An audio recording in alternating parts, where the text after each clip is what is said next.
Hi, I'm Sans. And I'm Shira, Welcome back to Gift of the Gab. where we take contemporary issues and look at them through a giving lens.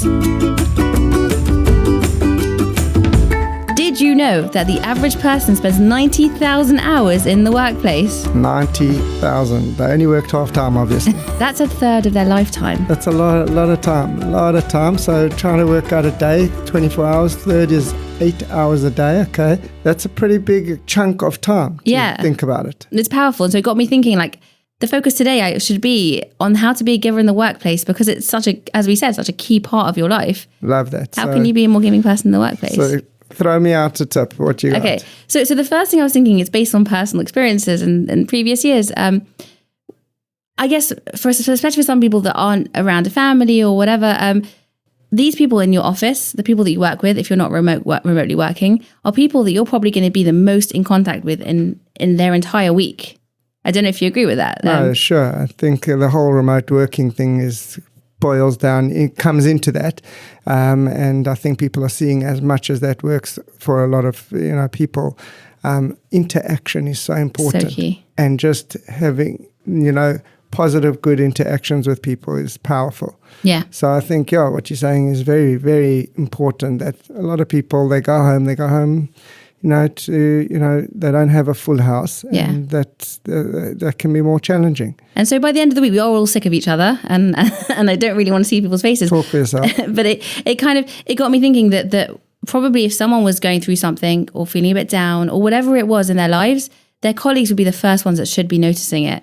Right. And it's such a prime place to really look around and really look beneath the surface and see, is someone struggling with something, and be the one to notice it. I don't know if you've experienced that at all. I've experienced it myself. Look, that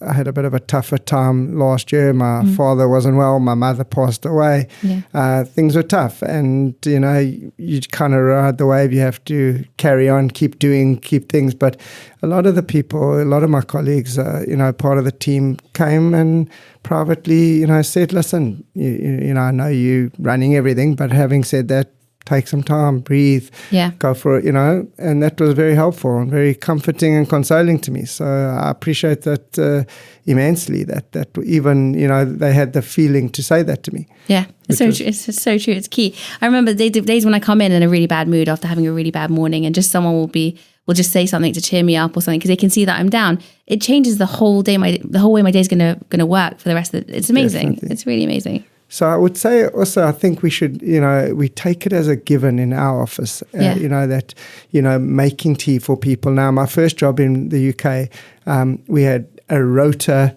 and people had to make tea for everyone else in the day. Oh, really? It was kind of, I don't want to say staged, but it was forced. Whereas here, if I stand up and I offer everyone a cup of tea, I mean it, because, we're a growing team, but those kind of things for me are a given. Yeah. You see people, they're carrying a box out the hub, you open the door. We're not talking about that. I think we're talking about something a bit more. Right. In my mind. Those aren't the tips, I would say. So, I agree. Are just, you should be just part of our team, part of who you are. And for us, that's base level, I think. Yeah. So I guess tip number one is read between the lines of people. I love that. See what people need, and you're going to be the ones to really be interacting with those people. So see what they need and help them out with anything they might need. Okay, so for me, having stepped up into a management role for a while, I realized, and especially through COVID, I would say this is tip number 2, if you want to call it that, is that you got to back your staff 100%. Mm-hmm. Now, obviously, they have to perform, and you pick staff that hopefully are going to perform. But people have tough times and good times, etc. But for me, that was one of the things when COVID hit. I remember having a chat to you, and I remember, and there were 1 or 2 people that were saying, "Are you sure these are the right people to run that project?" And I said, I back them 100%. I really regret you doing that, by the way. No, we worked hard during COVID. No. That was our 90,000 hours right there. No, but seriously, you backed us, and it was amazing. It was incredible. I just think that took, and I did everything in my power to enable you to succeed in that. And that was the way I could give to you at that point. I didn't need to give you advice on what to do. We bounced a lot of stuff over, but you and others, stepped up because, and I was trying to enable that. And I think that was, my way of giving to the team at that point was just giving you the space to shine and to make it happen. And pretty much you and a number of others we felt really supported by you. And you're right, we felt really supported by you. And looking back now, we were talking about it yesterday, actually, me and another colleague. We look back at what happened over COVID and what we did at Gift and how many thousands of things we were able to facilitate happening. And we were like, I can't believe that that's what we did. And there were only 7 of us working. And it's incredible. A whole bunch furloughed. So very proud. So I think that tip is a really great tip, Rabbi. Like the supporting your staff and giving them the tools that they need to achieve amazing things. What's tip number 3? Oh gosh, tip number 3. I guess along the same lines, but tip number 3 is something that I learned from Simon Sinek, and I guess it's similar to the same lines of what you're saying. But in Leaders Eat Last, I don't know if you've ever seen his TED Talk or read the book or anything. Love his stuff. I call him Simon Sinek. So you say Sinek, I say Sinek. It's all good. I'm a big fan of his stuff. And he talks all about the hormones and the chemicals released in the brains from different actions. I don't know if you've seen some of the stuff. I can't remember that one, but I've watched some of his stuff. He talks about dopamine and serotonin and all the things that are released from succeeding. And, you tick something off the list and that's your dopamine hit, I think. Yeah, dopamine hit. And, you write something on a to-do list just so you can cross it off because you want that dopamine hit. And those chemicals are great. But the real chemicals that help you to achieve so much more are the oxytocin and the serotonin. Those are like the love chemicals. And that serotonin one is incredible because when you, if you're watching, I don't know if you've ever seen your kids in a school play or something like that, the pride that you feel when you're watching someone achieve something. Yeah, sure. Yeah. What he says is that should be replicated in the workplace as well. That you should be seeing your team member succeed and be so happy for them and so proud of them. And I love that. I think it's a really beautiful thing that we should really be feeling like we're part of something bigger, and that when someone does something well, not they succeeded and I've lost, but saying like, wow. So I definitely hear that, and I think that for me would be my next tip in terms of teamwork is we know the old adage, team means together everyone achieves more, and I really, really believe this is that just being a part of a team and wanting the team to succeed. And yesterday you said we had that strategy day, and it was very powerful to see people really getting on board with the mission, understanding the mission much more deeply, getting a sense of the vision of what we're trying to achieve at Gift. And there was a real buy-in. And when people buy in, they will give more. They'll give more to, make that reality, make that vision a reality, and make that mission a reality, and they'll give of themselves, and it's just all of us doing it together. I don't need. Maybe it's the same thing. It's just I want everyone to succeed. People come to me in the street. Oh, Gift's doing great, well done. We've got to stay humble, but it's only because of the team.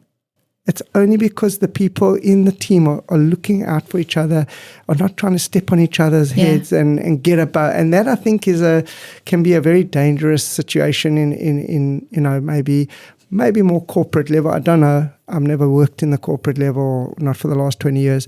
But that's something to think about, is how we actually can do better when we're giving each other.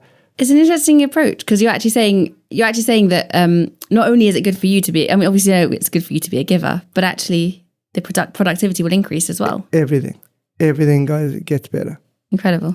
Love that. And I guess on that note, that's another thing that I would sort of share about this, which is I remember when I first got married, and this is a bit TMI. I went to a mentor that I looked up to, and I was talking about my new husband, and I was like complaining about certain things that he did.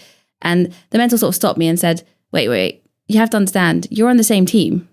You guys, when he loses, you lose. And it really struck me as something that like I was always looking at it as him versus me. And if he lost, like, well, why did he do that? Yeah. But it reframed the way that I thought about it. And I guess it's the same in the workplace as well. We're all on the same team. And if one person is down, we're all down. So if someone's being a bit annoying or a bit frustrating or not producing well, it's not about just pointing the finger and saying, well, they're useless. It's actually trying to build them up and trying to help them. I don't know. You're only as good as your weakest link, and I'm a big sports fan. You see, if you've got a weak number 10 in the rugby, your flanks are always going to attack them, and that's going to always be the problem.